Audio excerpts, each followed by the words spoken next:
Iran ও ইসরায়েলের চলমান সংঘাত গভীর থেকে গভীরতর হচ্ছে। এরই মধ্যে ইসরায়েল ও মার্কিন যুক্তরাষ্ট্রের হামলায় ইরানের সর্বোচ্চ নেতা আয়াতুল্লাহ আলী খামেনির মৃত্যুর খবর নিশ্চিত হওয়া গেছে। ধারণা করা হচ্ছে এর ফলে আরও ঘনীভূত হবে যুদ্ধ পরিস্থিতি। যুদ্ধের ময়দানে সমরাস্ত্রের মধ্যে ভয়াবহ নাম কামিকাজি ড্রোন।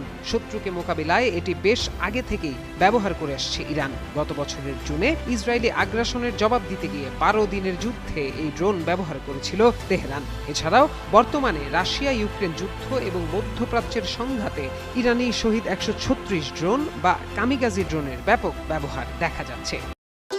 ভবিষ্যৎ হোক নিরাপদ, বিনিয়োগ হোক বিশ্বস্ত, আর আমার পছন্দ সল্ট বে। ওয়েলকাম টু সল্ট বে। কামিকাজি ড্রোন হলো এমন এক ধরনের বিশেষ ড্রোন বা চালকবিহীন